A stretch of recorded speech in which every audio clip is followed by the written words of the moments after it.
जय हिंद दोस्तों, मैं भी एस ठाकुर आपका अपने चैनल पर स्वागत करता हूं। आज मैं भारतीय राज्य व्यवस्था की का वीडियो नंबर 3 बना रहा हूं, जिसमें मैं संविधान की प्रस्तावना से संबंधित वन लाइनर प्रश्नों को कवर करूंगा, जो कि सभी प्रतियोगी परीक्षाओं के लिए महत्वपूर्ण है। चलिए दोस्तों, वीडियो को स्टार्ट करते हैं। भारतीय संविधान के किस भाग को उसकी आत्मा की संज्ञा प्रदान की गई है? प्रस्तावना को। संविधान सभा निर्माताओं ने किस पर विशेष ध्यान दिया था? प्रस्तावना पर। भारत के संविधान की प्रस्तावना किन शब्दों से शुरू होती है? हम भारत के लोग। भारत किस प्रकार का राष्ट्र है? धर्मनिरपेक्ष राष्ट्र। धर्मनिरपेक्ष का अर्थ क्या है? सभी धर्मों का महत्व स्वीकार करना। भारत एक धर्मनिरपेक्ष राज्य है। इसका मतलब है कि भारतीय राज्य किसी निश्चित धर्म का समर्थन नहीं करता। गणतंत्र राष्ट्र होता है जहां राज्य पर अध्यक्ष वंशानुगत रूप में ना हो।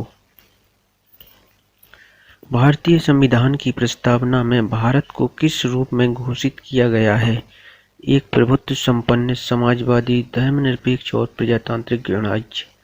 भारत एक गणतंत्र है। इसका क्या अर्थ है? भारत में वंशानुगत शासक नहीं है। कौन सा शब्द भारत के संविधान की उद्देशिका में नहीं है? लोक कल्याण। कल्याणकारी राज्य का उद्देश्य क्या है? कमजोर वर्गों के कल्याण का प्रबंधन करना। भारत को एक गणराज्य मुख्य रूप से माना जाता है क्योंकि राज्याध्यक्ष का चुनाव होता है। भारतीय संविधान में समवर्ती सूची किसके संविधान से ली गई है? ऑस्ट्रेलिया के संविधान से। भारत में लौकिक सार्वभौमिकता है क्योंकि संविधान की प्रस्तावना प्रारंभ होती है हम भारत के लोग शब्दों से। भारतीय संविधान की प्रस्तावना में जिन आदर्शों एवं उद्देश्यों की रूपरेखा दी गई है उनकी आगे व्याख्या की गई है। मूल अधिकार राज्य के नीति निर्देशक सिद्धांतों एवं मूल कर्तव्यों में। किस वर्ष भारत एक प्रभुत्व संपन्न प्रजातांत्रिक गणराज्य बना? 1950 में। भारतीय गणतंत्र की 26 जनवरी 1950 को सही संवैधानिक वस्तु स्थिति क्या थी जब संविधान लागू किया गया था? संपूर्ण प्रभुत्व संपन्न लोकतंत्रात्मक गणराज्य। भारतीय संविधान की प्रस्तावना में पंथ निरपेक्ष शब्द जोड़ा गया 42वें संविधान संशोधन द्वारा। संविधान में हमारे राष्ट्र का उल्लेख किन नाम या नामों से किया गया है? भारत तथा इंडिया। भारतीय संविधान की प्रस्तावना में निम्नलिखित में से किस स्वतंत्रता का वर्णन नहीं है? आर्थिक स्वतंत्रता। भारतीय संविधान का कौन सा भाग संविधान की आत्मा कहलाता है? उद्देशिका। अब तक भारत के संविधान की उद्देशिका में कितने बार संशोधन किया जा चुका है? एक बार।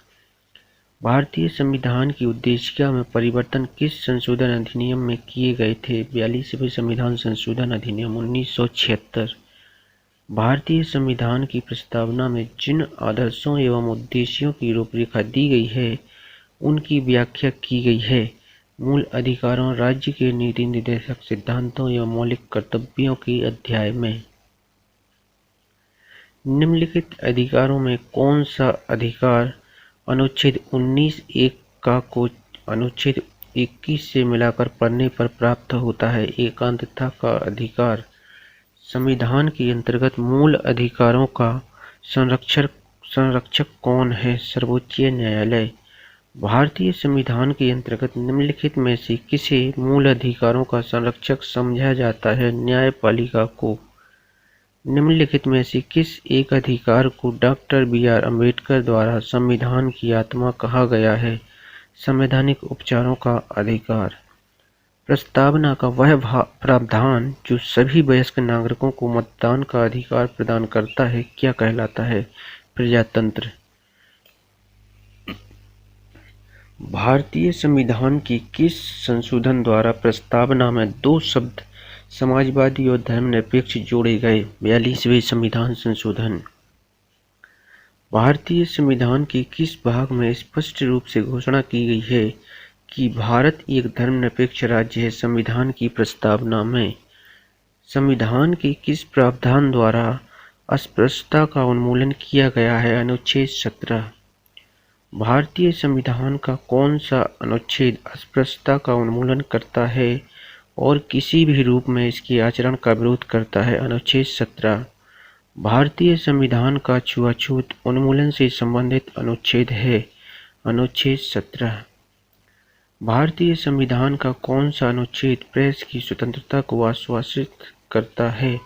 अनुच्छेद 19। भारत का संविधान स्पष्टतः प्रेस की आज़ादी की व्यवस्था नहीं करता है, किंतु यह आज़ादी अंतर्निहित है। अनुच्छेद 19 में कौन सा मूल अधिकार विदेशी नागरिकों को प्राप्त नहीं है? अभिव्यक्ति की स्वतंत्रता का अधिकार। भारतीय संविधान की प्रस्तावना के अनुसार भारत के शासन की सर्वोच्च सत्ता किसमें निहित है? जनता में। भारतीय संविधान द्वारा प्रदत्त निम्न में से कौन सा अधिकार गैर नागरिकों को भी उपलब्ध है? ए. अभिव्यक्ति की स्वतंत्रता। बी. देश के किसी भाग में घूमने एवं बसने का अधिकार। संपत्ति अर्जित करने का अधिकार। या फिर डी.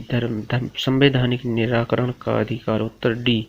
संवैधानिक निराकरण का अधिकार गैर नागरिकों को भी उपलब्ध है। भारतीय संविधान के अनुच्छेद 25 में प्रयुक्त हिंदू शब्द किसे सम्मिलित नहीं करता? उत्तर सी. पारसियों को। संपत्ति के मौलिक अधिकार को कब समाप्त किया गया? उत्तर ए. 1978 में संविधान के 44वें संशोधन द्वारा। किस संशोधन के द्वारा संपत्ति का अधिकार समाप्त किया गया? इसका उत्तर बी है. 44वें संविधान संशोधन अधिनियम। भारतीय संविधान के 44वें संविधान संशोधन मौलिक अधिकारों की श्रेणी से निम्नलिखित में से किस अधिकार को हटा दिया गया? संपत्ति के अधिकार को। वर्तमान समय में भारतीय संविधान के अंतर्गत संपत्ति का अधिकार है एक वैधानिक अधिकार। जिस संविधान संशोधन से नागरिकों के संपत्ति के अधिकार का मूलाधिकारों की सूची से निष्कासन किया गया वह है 44वां संविधान संशोधन।